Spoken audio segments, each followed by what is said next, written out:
안녕하세요.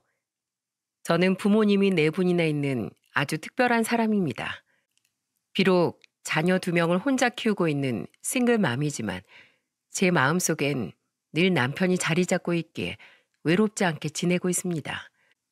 무엇보다 남들보다 두 배나 많은 부모님이 계시니 더 든든하기까지 하네요. 무슨 사연이 있길래 부모가 네 명이라는 걸까 싶으신 분들의 궁금증을 얼른 풀어드릴게요. 제 사연을 지금부터 잘 들어주시면 감사하겠습니다. 제 특별한 부모님에 대한 사연을 이야기하려면 남편의 이야기를 빼놓을 수가 없습니다. 저와 남편은 좀 특별해요.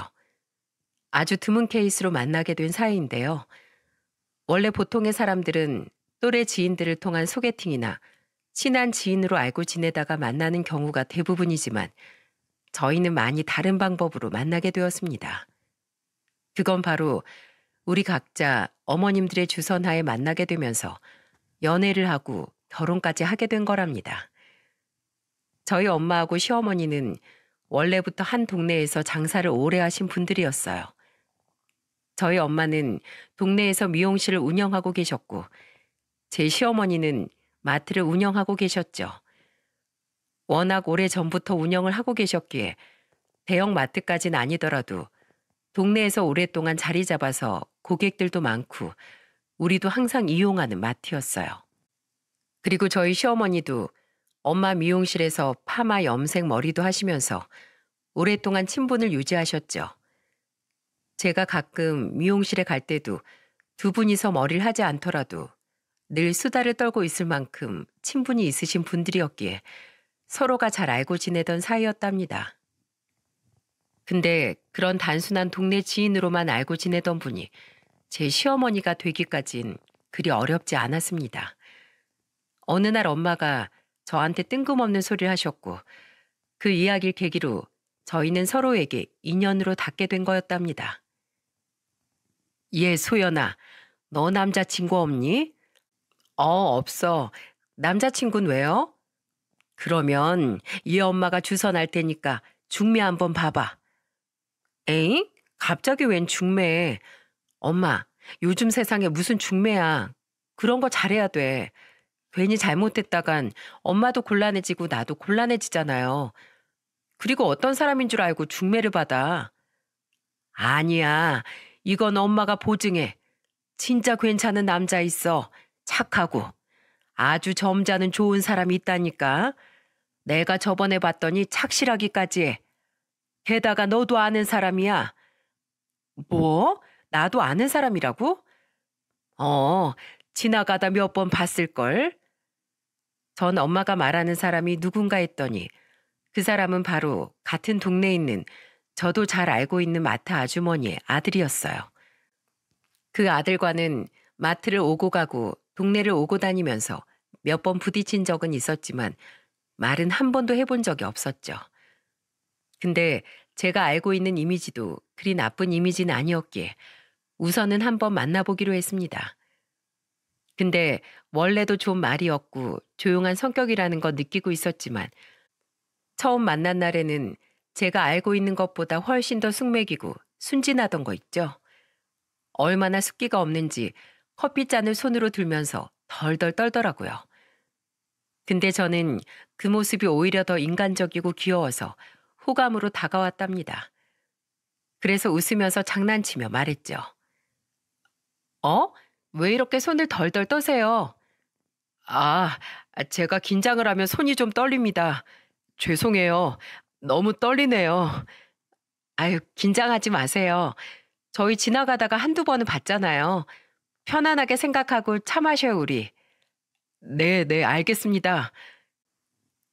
저는 나름 호감이라 장난치면서 서글서글하게 말을 걸었는데 이 사람은 숫기가 없어서 그런 건지 아니면 저한테 관심이 없는 건지 도통 말을 안 걸더라고요. 개인적으로 소개팅을 그전에도 몇 번 해봤지만 말을 한마디도 못하는 사람은 처음 봤기에 살짝 고민이 되었어요. 그래서 제가 단도직입적으로 물었죠. 혹시 제가 마음에 안 드세요? 저한테 뭐 궁금한 거 없으세요? 아, 아니에요. 그런 거 절대 아니고 괜한 질문으로 함부로 물어봤다가 실례할 것 같아서요. 아, 그래요? 괜찮아요. 실례되는 질문이면 제가 알아서 다 피해드릴 테니까 뭐라도 물어보세요. 당돌한 질문에 너무나 순진하게 돌아온 대답이 또 저를 웃게 만들었습니다. 그래서 저희는 그날부터 만남을 시작해 9개월 정도 연애하고서 양가 집안의 축하 응원을 받으면서 결혼할 수 있었답니다. 저는 연애를 할 때도 남편에게 사랑 많이 받으면서 연애를 했지만 결혼을 했을 때는 남편보다도 시어머니에게 사랑을 더 많이 받았다고 할 수 있을 만큼 정말 행복한 시댁살이를 했었어요. 제가 원래 알고 지내던 것보다 시어머니는 훨씬 더 좋으신 분이셔서 천사나 다름없었고 저한테 부담스러울 정도로 잘해주셨죠. 왜 남자들이 청혼할 때 여자들한테 그런 말 하잖아요. 나랑 결혼하면 손에 물 한 방울도 안 묻게 해줄게. 내가 잘할게. 라고 말을 하곤 하죠. 근데 저는 오히려 남편보다도 시어머니가 바로 그런 존재였어요. 명절 때나 시댁에 갈 일이 있어 가게 되더라도 절대로 설거지 한번 안 시키시고 음식도 약간 거들게만 하실 뿐 본인이 모든 걸 다 하려고 하셨죠. 제가 조금이라도 더 손 걷어 붙이고 도와드리려고 하면 늘 이렇게 말씀하시던 분이셨어요. 어휴, 소영아, 하지 마. 아유, 하지 마. 내가 할 테니까 넌 저기 가서 TV나 봐. 소영아, 과일 깎지 말어. 내가 깎으면 돼. 혹시라도 손 다치면 어떻게 하려고 그래. 늘 이렇게 말씀하시면서 공주 대접만 해주셨어요. 한 번은 재미있는 일도 있었는데요.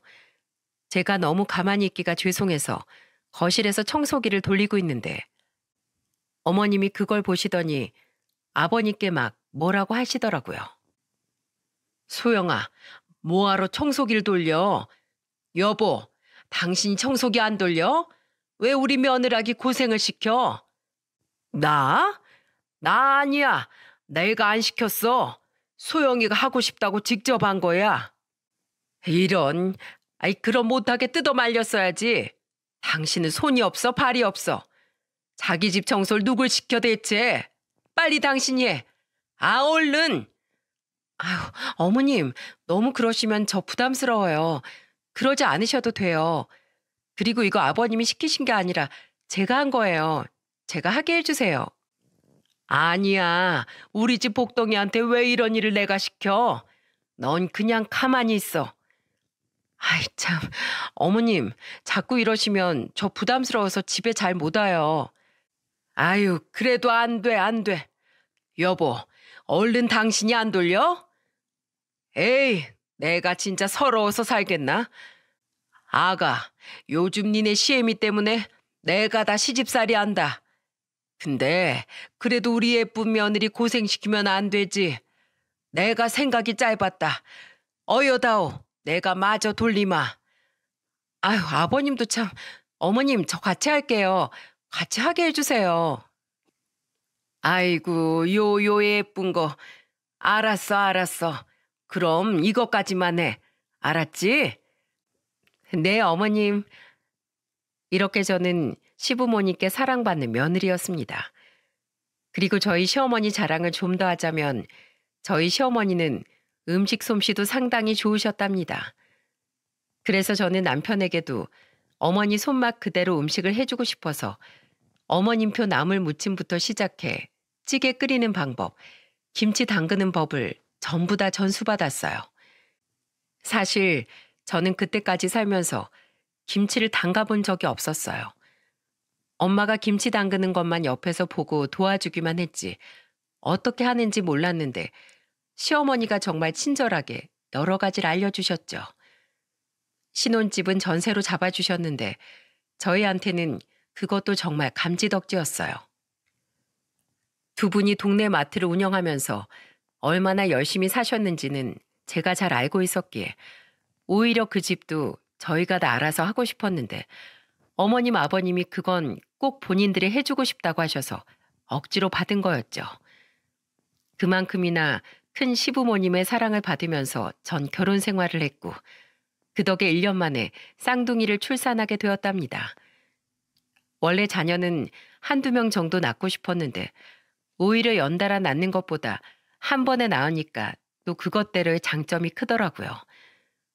무엇보다도 저희 시부모님이 너무 좋아하셔서 정말 기뻤답니다.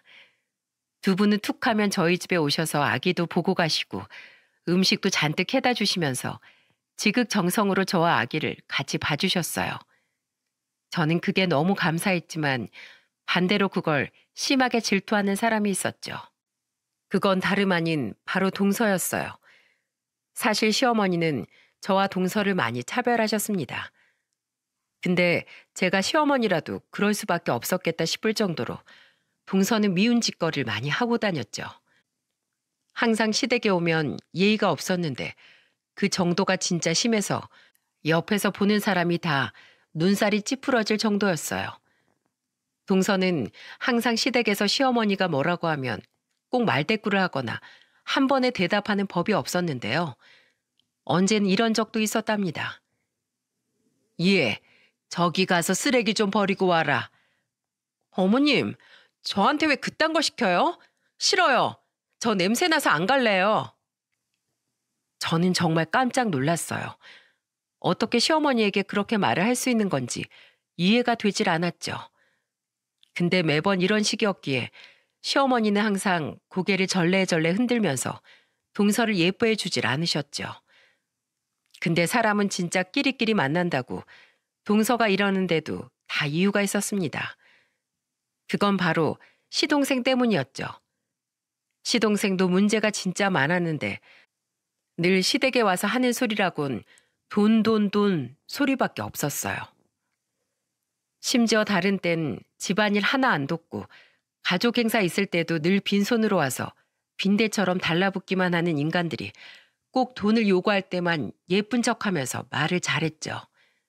그건 시동생이나 동서나 둘 다 마찬가지였어요. 그래서 시부모니 우리 부부를 더 예뻐할 수밖에 없었던 거였죠. 그 결혼 생활이 7년째 이어졌습니다. 그때까지도 시동생네 부부는 여전히 싸가지가 없었고 여전히 문제투성이었어요. 하지만 그 와중에도 저희 부부와 시부모님은 사이가 너무 좋은 채로 잘 지내고 있었죠. 근데 그러다가 결혼한 지 7년 만에 시어머니가 건강검사를 받게 되면서 청천벽력 같은 소식을 전해 듣게 되었습니다. 다름 아닌 폐암 진단을 받게 된 거였죠. 저희 부부와 시아버지는 너무나 크게 좌절을 했어요. 하지만 어디 당사자만 했을까요?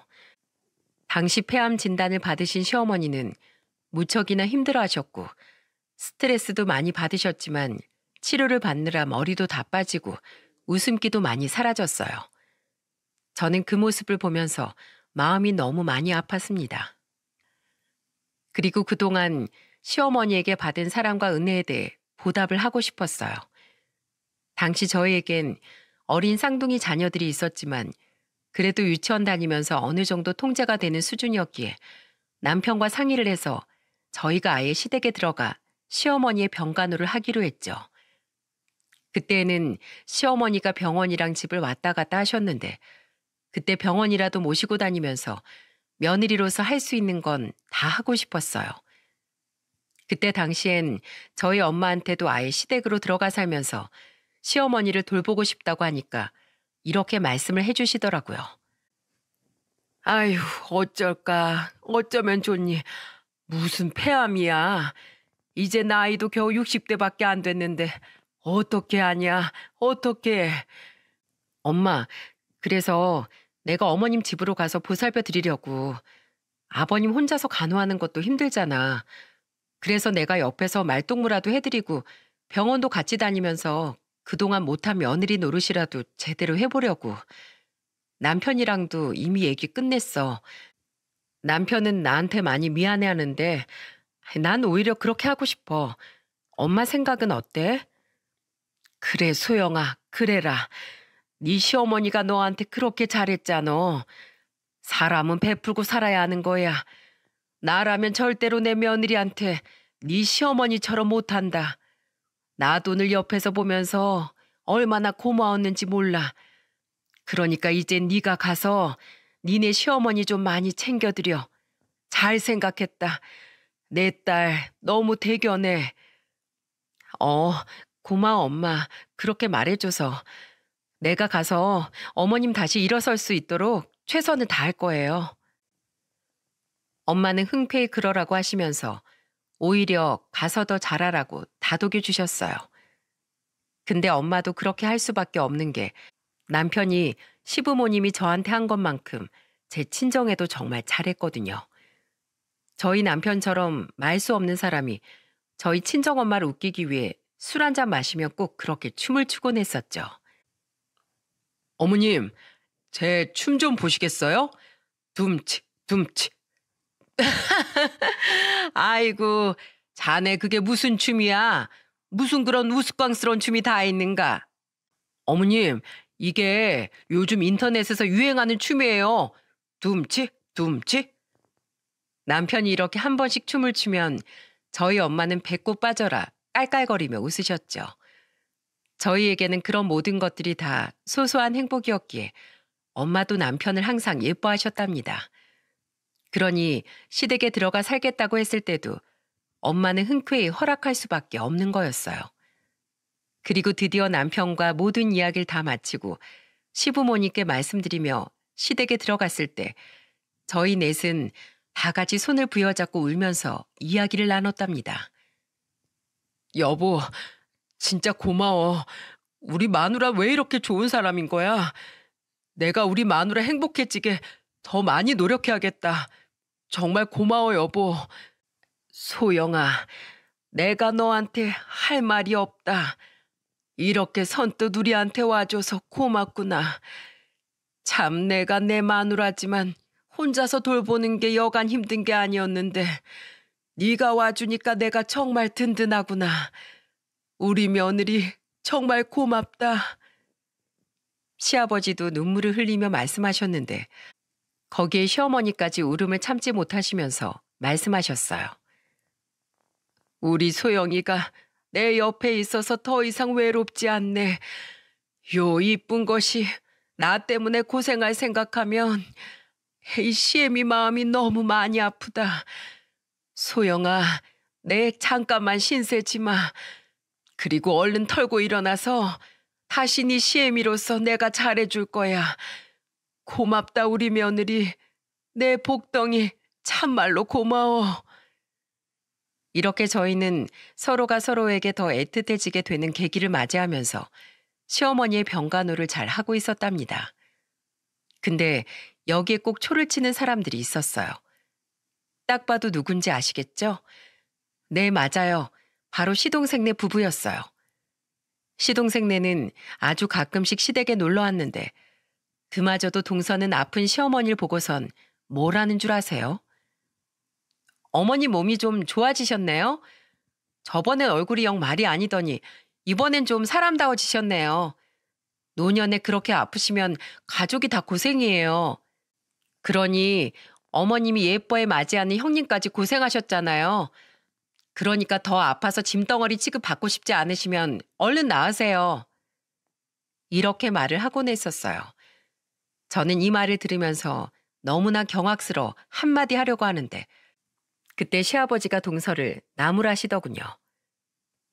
야, 넌 어째 네 시애미한테 말하는 본새가 그렇게밖에 안 나오냐? 그딴 말로 사람 기죽일 거면 당장 가. 아이 집에 오지도 말라고. 근데 여기에서 반성의 모습을 보이긴커녕 되려 시동생이 그 모습을 보고는 아버지, 왜 자꾸 큰 며느리만 예뻐하고 둘째 며느리한테만 뭐라고 하세요? 이러니까 내가 집에 오기 싫은 거야. 이 애끼 이놈아, 네가 이 집에서 잘한 게 뭐가 있어? 허구한 날 돈 필요할 때만 아부 떨면서 오잖아. 그리고 너나 네 마누라나 니네 엄마 병원에 있을 때 몇 번이나 왔어? 딱 한 번 왔지? 시어머니 집에 와선 어머니 괜찮아요 라고 그런 적 있어? 말해봐 어디. 돈 필요할 때만 와서 부탁하지. 심지어 네 엄마 아파서 병중에 누워있는데도 돈 얘기 꺼낸 놈이잖아. 나가. 너희들이 그러고도 자식들이야? 어? 그런데도 내가 너네한테 잘해줘야 돼?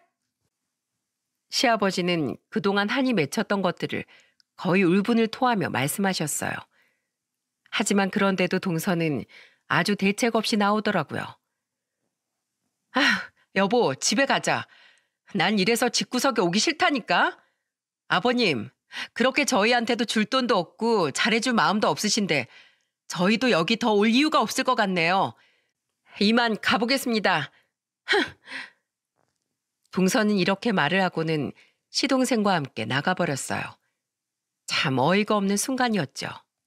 하지만 그 인간들은 원래 그런 인간들이었기에 그 뒤부터는 시댁에 찾아오든 말든 신경도 안 썼습니다. 그저 저희는 모든 가족들이 다 시어머니한테만 신경을 쓸 뿐이었죠. 시어머니는 계속해서 병원을 오가며 치료를 받으셨지만 상황은 좋아졌다 나빠졌다를 반복했어요. 나이가 적지 않았기에 한 번에 다 낫는 건 쉽지 않은 일이더라고요. 하지만 그래도 어머님 스스로 살고자 하는 희망과 의욕이 있었기에 투병 생활을 무리 없이 잘 이어갈 수 있었습니다. 그렇게 저희는 희망을 가지며 온 식구가 다 열심히 노력하며 지내고 있었는데 그 와중에 또 하나의 불행이 찾아오게 되었습니다. 이건 시어머니의 암 선고보다도 훨씬 더 충격적인 사건이었고 너무나도 큰 불행이었어요. 그때가 시어머니가 투병 생활을 한 지 1년 지났을 무렵이었는데 그때 저와 저희 시부모님이 가장 사랑하는 사람을 잃게 된 순간이었죠. 저는 시어머니와 함께 집에 있던 중에 전화 한 통화를 받게 되었고 그 한 통의 전화로 제 인생은 완전히 무너지고 말았습니다. 여보세요? 여보세요? 아, 네. 김도영 씨 보호자분 되시죠? 네, 맞는데 어디실까요? 지금 사고가 났습니다. 지금 병원으로 빨리 와보셔야 할 것 같습니다. 네? 남편분이 크게 사고가 났어요. 저와 시어머니는 그 전화를 받자마자 깜짝 놀라서 병원으로 향했고 우리는 병원으로 가는 내내 제발 남편이 조금만 다쳤길 바라면서 별일 없을 거라고 기도하면서 병원을 찾아갔습니다. 하지만 우리가 병원으로 도착하기도 전 남편은 이미 숨을 거두어 버렸어요. 시어머니와 저는 너무나 큰 충격을 받았고 겨우겨우 정신을 차리고서 의사가 말해주는 남편의 사인을 들으며 그대로 주저앉을 수밖에 없었습니다. 의사의 말을 들어보니 남편은 출근을 하던 도중에 갑자기 심정지가 오게 되었고 출근길 운전을 하다가 심정지가 오는 바람에 그대로 사고가 난 것이었어요. 신고를 받고 출동한 경찰들은 문을 열어보니 이미 그 안에서 남편은 쓰러져 있었고 병원에 옮길 때쯤엔 이미 숨을 쉬지 않은 상태라고 했습니다. 병원에서는 남편을 받자마자 어떻게든 살려보기 위해 응급처치를 했지만 끝내 의식이 돌아오지 않은 거였어요. 그렇게 저의 남편은 허무하게 이 생을 떠나버리게 된 거였죠. 의사의 말을 들으면서 저는 그 모든 사실을 받아들이기가 힘들었습니다. 그래서 의사 선생님의 옷깃을 부여잡고는 엉엉 울면서 말했어요. 선생님, 아니에요. 우리 남편 그렇게 떠날 수가 없어요. 절대로요. 그동안 병도 없었고 운동도 열심히 하고 담배도 안 핀 사람이에요. 술도 거의 입에도 안 대는 사람인데 그런 사람이 심정지라뇨. 이거 분명 아닐 거예요. 그러니까 제발 제 남편 좀 살려주세요. 저 남편 없이 못 살아요. 애들도 2명이나 있단 말이에요. 우리 애들은 어떻게 해요? 아빠 없이 어떻게 살아가라고요? 저는 그 자리에서 대성통곡을 하며 의사 선생님께 매달렸습니다. 하지만 제 애타는 외침에도 병원 사람들은 고개를 숙이고 죄송하다는 말뿐이었죠. 그 옆에서 시어머니는 완전히 망연자실한 채로 멍하니 앉아 계셨고 뒤늦게 달려오신 시아버지는 누구보다도 충격을 받은 목소리로 남편의 움직이지 않는 몸을 흔들며 말씀하셨어요. 도영아, 이놈아, 우리 아들, 내 새끼, 너 없으면 우린 어떻게 살아? 이 나쁜 놈아, 어떻게 네 부모보다 먼저 네가 세상을 떠날 수 있니? 네가 그러고도 자식이야? 네가 내 아들이라고 말할 수 있어?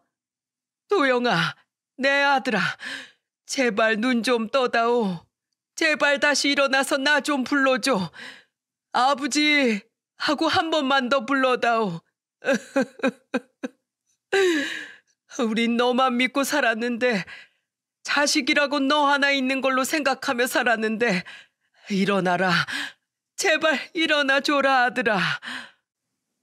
시아버지의 간절한 외침을 듣고도 미동도 없는 남편을 보면서 저희는 좌절할 수밖에 없었습니다.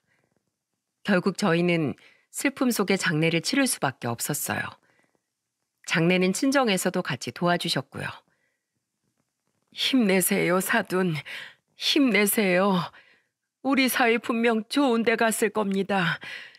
저도 우리 아들 같은 사위 잃어서 너무 힘드네요. 근데 우리 사돈은 어떻겠습니까? 힘내요. 힘냅시다. 살 사람은 살아야죠. 엄마도 울면서 이야기를 하는 와중에 유일하게 시동생과 동서만 슬퍼하지 않던 거 있죠? 엄마, 아버지, 이제 그만해요. 갈 때 됐으니까 가겠지. 형 좋은 데 갔다고 생각하자고. 언제까지 그렇게 있을 거예요? 죽은 사람 기분 좋게 보내주는 거라고 난 그렇게 배웠고만. 이제 그만하세요, 예? 아, 그래요. 어머님, 아버님이 계속 그러고 있으니까 제가 어떻게 행동해야 할지 모르겠잖아요. 뭐 사람이 언젠간 헤어지는 건데 그쯤 하세요. 시숙님 좋으신 분이셔서 저도 마음이 아파요. 근데 어쩔 수 없잖아요. 이둘은 이렇게 말하고 둘이 장내 내내 술판만 버리고 앉아 있더라고요. 와, 정말 기가 막히더군요. 이둘은 조문객이 와서 자리를 다 채우고 앉아 있는데도 자리를 비키지 않을 정도로 술만 마시고 있었어요. 그러니 정말 더 꼴보기 싫더라고요. 하지만 남편 마지막 가는 길목에 소란을 피우고 싶지 않아서 그냥 냅둬버렸습니다. 저희 시부모님도 마찬가지였고요. 그렇게 어느 때보다도 힘들었던 장례를 마치고 나서 저는 남편을 안치한 납골당 앞에서 마지막 말을 전했어요. 여보, 우리 아이들 걱정은 하지 말아요. 내가 당신 빈자리까지 채워서 잘 돌볼게. 그리고 하늘에서는 더 이상 아프지 말고 잘 살아. 거기에서 잘 지내면서 우리 잘 사는 모습도 꼭 지켜봐 주고요. 내가 당신 사랑하는 거 알지? 정말 고맙고 사랑합니다. 남편 앞에서 마지막으로 울면서 속 시원히 떠나 보내주자는 생각으로 속에 있는 말을 한참 다 해놓으니 그제서야 좀 제 마음이 편안해지는 것 같더라고요. 근데 거기에서 저는 또 한 번 눈물을 쏟을 수밖에 없었어요. 그건 시아버지의 한마디 때문이었죠. 어머마, 이제 너도 네 갈 길 가라. 이제 우리 아들도 없는데 네 시어머니 병간호할 필요 없다. 내가 하마, 내가 다 할 테니 너도 네 인생 살아. 더 이상 너한테 피해주고 싶지 않구나. 아버님, 어떻게 저한테 그런 섭섭한 말 하실 수가 있으세요? 제가 전에 말씀드렸죠. 저 어머니 어떻게든 끝까지 지킬 거라고요. 남편이 세상에 없다고 하더라도 제 마음 변치 않아요. 우리 아이들 얼마나 아버님 좋아하고 어머님을 좋아하는데요. 애들이 아버님, 어머님 잘 따르잖아요. 손주들하고 며느리 버리실 거예요? 그런 게 아니라면 저 여기 남게 해주세요. 네? 저 갈 데도 없어요. 그러니까 제가 남아서 아버님, 어머님 지켜드릴 수 있게 해주세요. 저는 진심을 다해서 시아버지에게 매달렸어요. 그랬더니 그제서야 시아버지도 눈물을 펑펑 흘리시면서 말씀을 하시는 거 있죠. 에휴, 어머마, 어머마, 그렇게 말해줘서 고맙다. 고마워. 사실 내가 이렇게 말했을 때 네가 가버릴까 봐 두려웠다. 정말 많이 두려웠어. 근데 이렇게 말해줘서 고맙다. 아버님, 그러니까 앞으로 마음이 없는 소리 하지 마세요. 저 섭섭할 뻔했잖아요. 우리 손주들 크는 모습 보면서 잘 살아요. 아시겠죠? 그래, 그래, 알았다. 고맙다. 정말 고마워. 저와 시아버지 이야기를 들은 우리 애들도 얼른 아버님께 달려가서 안기더니 말했습니다. 할아버지, 저 할아버지랑 계속 살고 싶어요. 그래, 내 새끼들. 눈에 넣어도 안 아플 내 손주들. 그렇게 저희는 또 한 번의 가족의 연을 맺으며 남편만 없는 채로 우리의 일상을 다시 보내기 시작했습니다. 시어머니는 처음엔 제가 있는 게 마음이 편치 않다며 친정집으로 돌려보내려고 하셨지만 제가 극구 사양하고는 계속해서 시댁에 붙어 있었어요. 그랬더니 나중에서야 시어머니가 마음을 여시고는 저를 다시 받아주셨죠. 물론 이제는 남편 대신에 제가 일을 하면서 시어머니를 모셔야 했기에 아침에는 일을 하고 저녁에 퇴근을 할 때는 시어머니를 돌봐드렸습니다. 또 어머님이 병원을 가셔야 하는 날이면 자유롭게 연차를 쓸 수 있는 직장으로 구해놨었기에 어머님 병원 모시고 다니는 건 거의 다 제가 하고 있었죠. 어머님, 오늘 병원 가는 날이니까 나갈 채비하세요. 마스크도 쓰시고 추우니까 외투도 걸치시고 아셨죠? 어머님, 이 물이 암에 좋은 물이래요. 앞으로 제가 이 약초 사다가 계속해서 물로 끓여드릴 테니까 입에 써도 꼭 다 드셔야 돼요. 저는 하나부터 열까지 시어머니 병간호에 신경을 많이 썼습니다. 그리고 그런 시어머니도 저의 간호를 잘 받으면서 나름 병이 호전되고 있었죠. 하지만 그때까지도 시어머니는 좋았다 안 좋았다를 반복하고 있었기에 때로는 길바닥에서 쓰러지는 일들도 종종 있었습니다. 그때마다 다행히 저와 늘 동행을 하셨었는데 어머님이 쓰러지시면 제가 그 자리에서 바로 업어서 택시 타고는 병원으로 달려가곤 했었어요. 참 힘든 시간의 연속이었죠. 그래도 저는 시어머니를 포기할 수가 없었어요. 또 남편처럼 잃고 싶지 않았거든요. 그 마음을 시어머니도 잘 아셨기에 최선을 다해서 치료를 받고 계셨습니다. 그런데 그러다 또다시 시댁이 한 번 더 발칵 뒤집어지는 일이 발생하고 말았어요. 그때는 남편이 죽고 6개월이 지난 시점이었어요.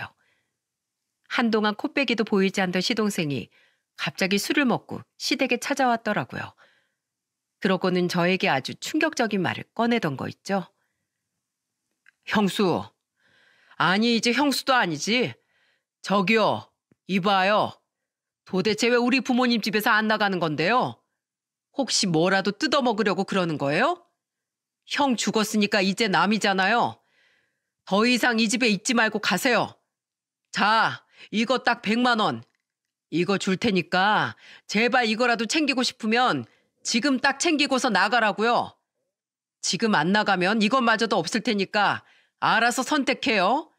이것도 과분하지 솔직히. 시동생은 저한테 돈 100만 원이 들어가 있는 봉투를 턱하니 던지더니 가차없이 말했습니다. 그걸 보는데 순간 벙찌더라고요. 네? 뭐라고요, 서방님? 너무하신 거 아니에요?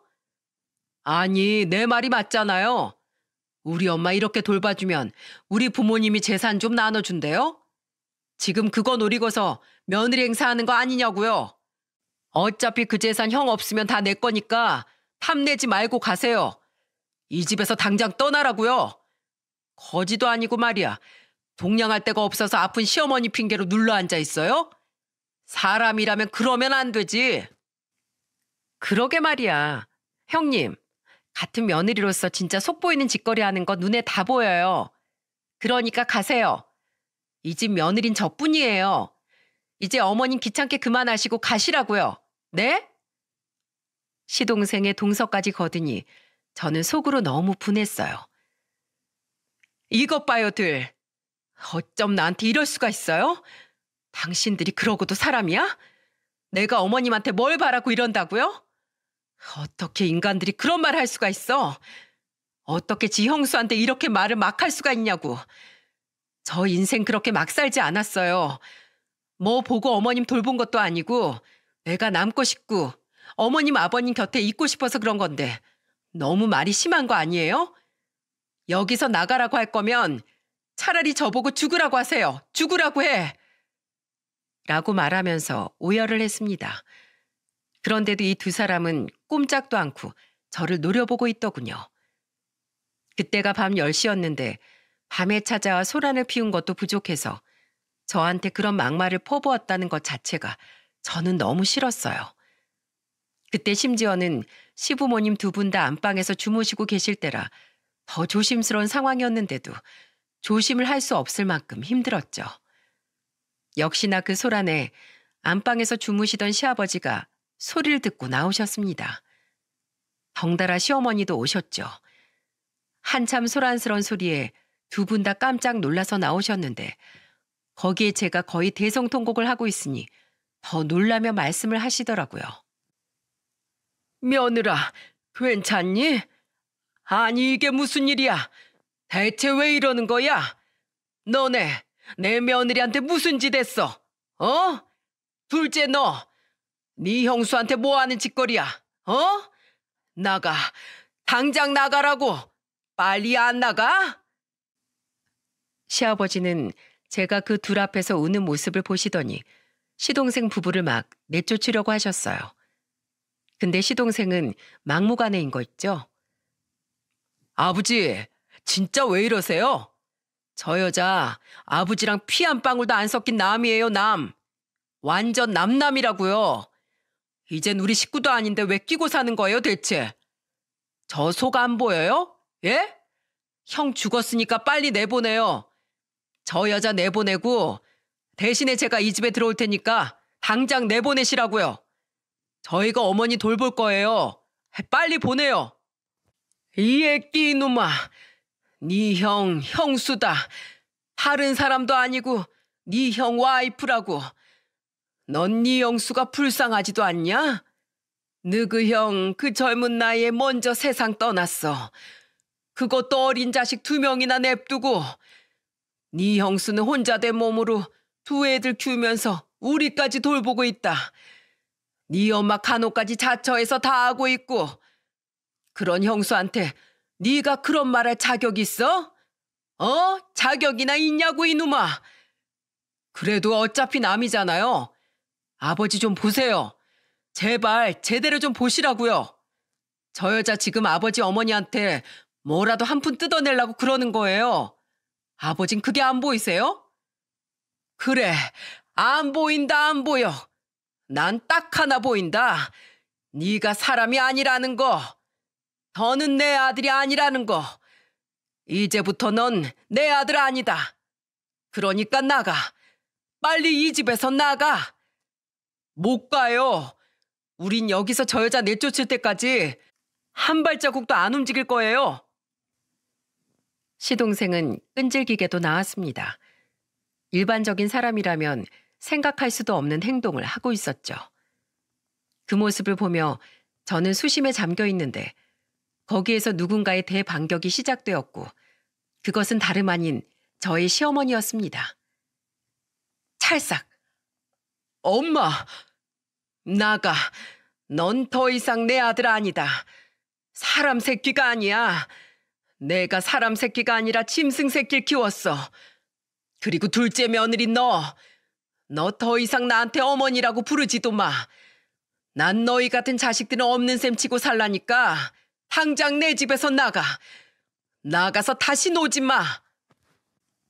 어머님, 정신 차리세요. 제가 진짜 며느리잖아요. 저 여자는 더 이상 며느리가 아니라고요. 아니 도대체 무슨 세뇌를 당했길래 저 여자한테 이렇게까지 목을 매시는 거예요? 지금 저 여자는 어머님을 이용하는 거라고요. 이용을 당해도 내가 당해. 그러니까 더 짓거리지 말고 당장 꺼져. 나한테 며느린 첫째 며느리 한 명뿐이야. 너네하곤 다신 상종도 하기 싫으니까 썩 꺼져. 시어머니는 온 힘을 다 써서 있는 힘껏 소리를 치셨습니다. 거의 미친 사람처럼 바락바락 소리를 지르셨기에 두 인간들은 깜짝 놀라며 거의 주랭랑 치듯이 나갔습니다. 그리고 그때 시아버지가 이 두 사람 등을 떠다 밀듯이 내쫓았기에 이 둘이 더 집에 머물러 있을 수도 없었죠. 큰 소란에 결국에 애들까지 놀라면서 밖으로 나와 엉엉 울었습니다. 저 역시도 제 인생이 너무 불쌍하게 느껴지고 서러움에 북받쳐 아이들을 껴안고는 하염없이 울 수밖에 없었습니다. 엄마, 엄마, 울지 마요, 엄마. 애들도 저를 꼭 껴안으며 말을 하는데 눈물이 더 쏟아지더라고요. 그 두 인간을 생각하면 생각할수록 눈물밖에 나오질 않았습니다. 어떻게 형수를 범죄자 취급을 하면서 돈을 뜯어내려는 꽃뱀으로 생각을 하는지 저는 도저히 이해가 안 갔어요. 근데 그때 시어머니도 저를 안아주시더라고요. 애미야, 미안하다. 내가 미안해. 내가 너한테 할 말이 없다. 나 때문에 네가 이런 수모를 다 겪은 것 같아서 너무 미안하구나. 그저 미안하다는 말밖에 못하겠어. 난 너를 내 며느리로 한 번도 생각 안 한 적이 없다. 내 자식보다 귀해. 그러니까 오늘 일 잊어라. 내가 다시는 집에 둘째 못 오게 하마. 내가 꼭 약속하마. 저는 울면서 고개를 끄덕였고 그때 시아버지랑 시어머니는 아주 큰 결심을 한 것 같았어요. 왜냐하면 그 이후로 또 며칠 뒤에 시동생이 찾아와 돈을 달라며 난동을 피웠고 그때 시아버지는 시동생을 아주 있는 대로 답해주고는 내쫓아 버리셨습니다. 시아버지가 그렇게 화를 내시고 분노하는 모습을 처음 보았기에 저는 그 모습을 보고는 깜짝 놀랄 수밖에 없었어요. 거기에 시어머니는 시동생에게 물을 한 바가지 뿌리고 거기에 더해서 소금까지 뿌려가며 다신 찾아오지 말라며 크게 호통을 치셨습니다. 너 한 번만 더 찾아오면 그땐 이 소금으로 안 끝나. 아주 똥물을 뿌려버릴 테니까 다신 찾아오지 마라. 마지막으로 말할 거야. 넌 이제 우리 아들 아니야. 그렇게 시동생은 시부모님께 완벽하게 쫓겨나 버렸고 그 뒤로는 시댁 근처로는 얼씬도 하지 못했습니다. 하지만 또 언제 찾아올지 몰랐기에 시부모님은 아주 큰 결심을 할 수밖에 없었던 거였죠. 어머마, 혹시 너 애들 데리고 지방에서 살 생각 없니? 네? 지방이요? 그래, 나도 네 시애미도 이제 마트 정리하고 마음 편하게 살고 싶구나. 너만 괜찮다고 하면 우리 공기 좋은 곳에서 같이 살자꾸나. 네가 싫다고 하면 너하고 우리 손주들 살 거처는 이 시아버지가 알아봐 줄게. 네가 살고 싶은 곳에다가 알아봐 줄 테니 우리 생각은 하지 말고 오직 너만 생각하고 결정하고서 말해주렴. 시아버지의 제안에 저는 고민을 안 할 수가 없었습니다. 그래서 그날부터 곰곰이 생각을 했죠. 여러모로 따져보며 고민을 해야 했고 저는 끝내 아버님 어머님이랑 같이 지방에 내려가기로 결정했습니다. 그 길로 내려간 지방살이는 지금까지 쭉 이어져 오고 있어요. 아버님은 조용하고 한적한 시골을 잘 알아보셨는데요. 누구보다도 지방에 와서 좋아하시는 분은 저희 어머님이십니다. 지방이 복잡한 도시보다 훨씬 좋다며 정말 행복해 하시더라고요. 다행히 건강도 많이 좋아지셔서 지금은 병원을 그전만큼 많이 다니시진 않습니다. 물론 아직 완치된 건 아니라서 꾸준히 다녀야 하지만 많이 호전되어 가고 있는 모습이 보여 얼마나 다행인지 몰라요. 그리고 지방이라고 말은 하지만 먼 곳이 아니랍니다. 어머님이 치료도 받으러 다니셔야 하기 때문에 충청도 중에서도 깊이 들어가지 않는 곳으로 골라 전원주택을 매입해서 살고 있는 중이랍니다. 그리고 저희가 이렇게 하는 이유는 시동생이랑 완전히 인연을 끊기 위해서예요. 어머님 아버님은 이제 시동생네라면 치를 떨 만큼 싫어하시기에 여기로 이사 온 것도 일체 알리지 않았습니다. 번호까지 바꿔버렸기 때문에 시동생네와는 연락이 완전히 끊어진 상황인데요. 그 덕에 마음이 편안하다면서 지금은 소소한 행복을 누리면서 작게 농사를 지으며 전원주택에서 편안하게 살고 있습니다. 이사 온 지는 3년이 되어가요. 애들도 얼마나 만족해 하는지 여기는 뛰어놀 곳도 많다 보니까 아이들 정서에도 너무 좋더라고요.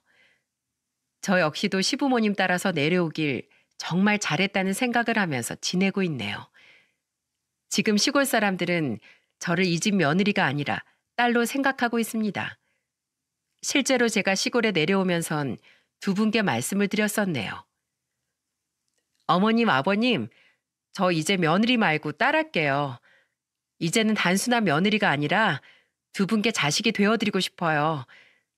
저한텐 제 친정 부모님도 너무나 소중하지만 그 두 분만큼이나 어머님, 아버님도 정말 소중하거든요. 그러니까 어머님, 아버님도 앞으로는 절 며느리 말고 딸로 여겨주세요. 아셨죠? 안 그럼 저 정말 많이 섭섭할 것 같아요. 그래, 아가. 넌 애초부터 우리한테 며느리가 아니라 우리 자식이었어. 앞으론 더 너를 우리 자식으로 생각하면서 살게. 우리 잘 살아보자. 사랑한다, 내 딸. 시어머니는 이렇게 말씀하시면서 저를 꼭 안아주셨어요.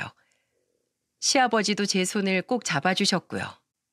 그래서 그날부터는 저는 시어머니와 시아버지를 엄마, 아빠라고 불렀고 그것 때문에 동네에서는 제가 이 집 딸인 걸로 알고 있는 거랍니다.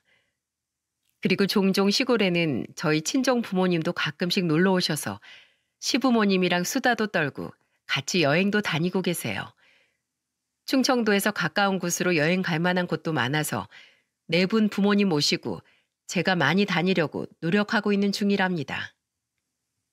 또 멀리까지 나갈 수 있을 만큼 시어머니 건강 상태도 많이 좋아지셔서 마음 놓고 다니고 있는 중입니다. 네 분이서 같이 있을 땐 제가 저희 친정 부모님은 이름으로 부르고 있어요. 아빠한텐 현중 씨, 엄마한테는 경숙 씨 이렇게 부르고 시부모님께는 엄마, 아빠라고 부르고 있답니다.